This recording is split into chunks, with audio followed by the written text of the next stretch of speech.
तो हेलो मेरे प्यारे बच्चों, मैं टिकम सिंगाड़ा सिग्मा ब्यूटी क्लासेस के चैनल पे आपका फिर से स्वागत करता हूँ। ठीक है। तो इस वीडियो के अंदर हम यहाँ पर क्लास 10th मैथमेटिक्स का जो चैप्टर नंबर 2 है उसका एग्जाम्पल नंबर 3 डिस्कस करेंगे। और मैं आपको बता दूं, बोर्ड एग्जाम की दृष्टि से ये जो एग्जाम्पल है बेटा, ये मोस्ट इंपोर्टेंट है और किसी भी कंडीशन में आप इस एग्जाम्पल को छोड़ के नहीं जाए, क्योंकि बहुत सारे बोर्ड एग्जाम्स के अंदर ये पूछा गया है। अच्छा, क्वेश्चन को कैसे सोल्व करें तो देखिए ध्यान से, बड़ा सिंपल तरीका है। सबसे पहले यहाँ पर आपको दे रखा है एक्स स्क्वायर माइनस थ्री, तो आपको एक पोलिनोमियल दे रखा है, यानी कि बहुपद दे रखा है एक्स स्क्वायर माइनस थ्री। तो आप इसको लिख लीजिए। सबसे पहले P X equal to X square minus three, ये आपका पहला पार्ट है ना। मैं क्वेश्चन को सोल्व कराना स्टार्ट करता हूँ और साथ में क्वेश्चन को आपको समझा दूंगा कि क्वेश्चन में क्या दिया हुआ है। तो सबसे पहले हम क्या लिखेंगे, P X equal to X square minus three. ये हमने यहाँ पर क्वाड्रेटिक पोलिनोमियल यानी कि द्विघात बहुपद लिख लिया है। सब इसके बाद हम क्या करने वाले हैं बेटा, यहाँ पर तो एक्स स्क्वायर माइनस थ्री को हम जीरो के इक्वल करेंगे। ओके। और उसके बाद आपको पता होगा, आपको पता होना चाहिए या नहीं है तो अब आप सीखिए, जब भी यहाँ पर एक एक्स स्क्वायर वाली टर्म हो और एक कांस्टेंट टर्म हो, यानी कि एक एक्स स्क्वायर वाली टर्म हो और एक कांस्टेंट टर्म यानी कि अचर पद हो, तो हमेशा इसको दूसरी साइड लेके जाते हैं बेटा। तो ये हो जाएगा आपका एक्स स्क्वायर और माइनस थ्री जब दूसरी तरफ जाएगा तो ये हो जाएगा प्लस का थ्री। और आपको पता होगा कि x इक्वल टू जब स्क्वायर दूसरी साइड जाता है बेटा तो रूट तो आता ही है, लेकिन साथ में प्लस माइनस भी आता है। ठीक है। इसका जो कॉन्सेप्ट है बेटा, मैंने जो 2.2 एक्सरसाइज है उसका क्वेश्चन नंबर जो फर्स्ट है, उसमें एक क्वेश्चन है क्वेश्चन नंबर फिफ्थ, यानी कि question number fifth, T square minus 15। ठीक है। तो उसमें मैंने ये कॉन्सेप्ट आपको समझाया था। ठीक है। तो आप उस वीडियो को देख सकते हैं क्योंकि वो यूट्यूब में मैंने पहले ही अपलोड कर दिया है। ठीक है।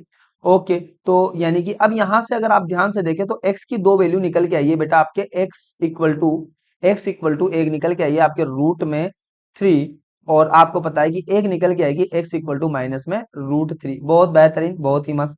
अब आपको पता होगा कि ये जो रूट थ्री है बेटा, ये अल्फा की वैल्यू होगी और ये माइनस जो रूट थ्री है वो बीटा की वैल्यू होगी। ठीक है। मतलब इस क्वेश्चन का जो पहला पार्ट है वो कंप्लीट हो चुका है, जिसमें बोला था कि एक्स स्क्वायर माइनस थ्री के आप शून्यंक यानी कि जीरोस फाइंड कीजिए, और वो आ चुके हैं। अब हमें यहाँ पर रिलेशन निकालना है। क्या निकालना है? रिलेशन। ओके। तो यानी कि रिलेशन का मतलब हमें वेरीफाई वेरीफाई करना है बेटा। क्या करना है? यानी कि वेरीफाई। वेरीफाई का मतलब होता है आपका हिंदी में सत्यापन। ओके। तो सर वेरीफाई करें कैसे करें, सत्यापन कैसे करें? बड़ा इजी है। सबसे पहले आपको क्या करना है बेटा, px की वैल्यू लिखनी है। तो px क्या है हमारे पास? तो वह है बेटा हमारे पास एक्स स्क्वायर माइनस थ्री। खत्म।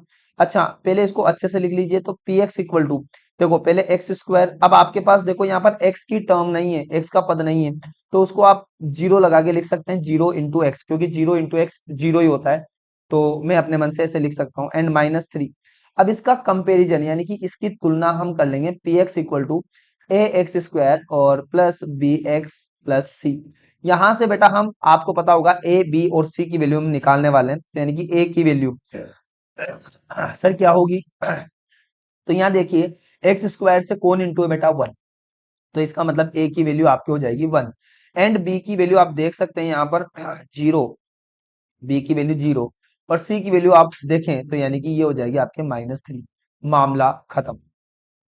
इसके बाद आपको क्या करना है बेटा, दो फॉर्मूलाज अप्लाई करने हैं। पहले नंबर पे आपका हो जाएगा alpha plus beta equal to minus B upon A, और दूसरा है आपका alpha beta equal to C upon A.